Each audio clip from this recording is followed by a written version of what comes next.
video, we will be going through an important concept of Coulomb law, which is actually the vector form of Coulomb law. This is a topic of class 12th, chapter number 1, electric charges. In the previous section, we have discussed the concept of Coulomb law, that what Coulomb law is actually as. I'll regain or recall the statement that the force of interaction between two charges is directly proportional to the product of the charges and inversely proportional to the square of the distance between their centers. Now, in this concept, we will be going through the vector form. Now, what is a vector form is about? A vector consists of a scalar value and a directional value. That is, a vector is those particular parameter that contains magnitude as well as direction. So we'll try to derive the vector form of Coulomb's law. Consider this diagram. I have considered two charges, plus q1 and plus q2. These are the magnitude of forces which are acting on those two charges in the vicinity of one another.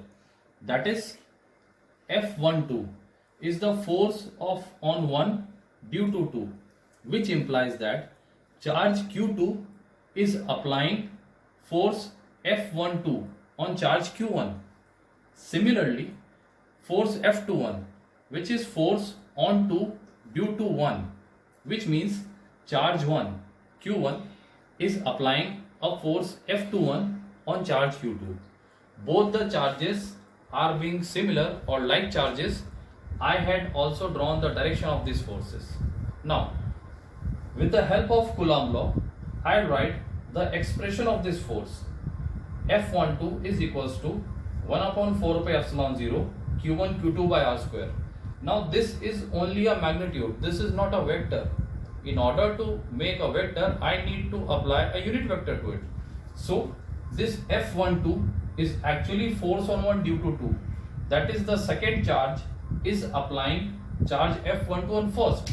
So I'll apply a directional vector R21, which is pointing from Q2 to Q1. R21. So it becomes a vector now. Similarly, applying a unit vector R12, making this also as a vector. This R12 is the unit vector which is pointing from q1 to q2. Now, as you observe equation 1 and equation 2, both are equations of force which we have written with the help of Coulomb's law. Moving on further, on observing the two equations, you will observe that the magnitude of force F12 and force F21 are equal. Magnitudes are equal, which means that if we substitute the values of charges q1 and q2 and the value of distance on calculating the value of F21 and F12, both the values will be same. The magnitude of this unit vector is taken as unity, as a concept of vector. Now again, I have just gone through the concept that on calculating the magnitude of these two forces, you will observe that their magnitudes are equal. But looking through this figure, there is one more thing. You will observe that the unit vectors are pointing in opposite direction. Hence, I had written R21, unit vector of force F12, and similarly R12, unit vector of force F21.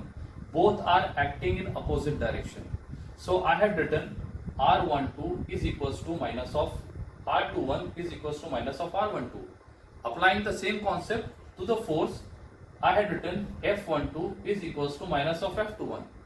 Since we have just studied that the magnitudes of two forces are equal, but the two forces are acting in opposite direction, if we consider that is F12 is an action force while F21 is a reaction force, the two terms are pretty similar as we have studied these terms in the earlier logics in the earlier classes. Action and reaction basically comes from the Newton's third law of motion. That is, if you consider one force as action force while another force as reaction force, you will observe that the action is equal and opposite to that of reaction. From this concept, from this conclusion, we come to a point that Coulomb's law obeys Newton's third law of motion. So, with the help of this vector form of Coulomb's law, we have just gained a conclusion that Coulomb's law of electrostatic also obeys the Newton's third law of motion. I hope you have studied this concept, this derivation well. Thank you.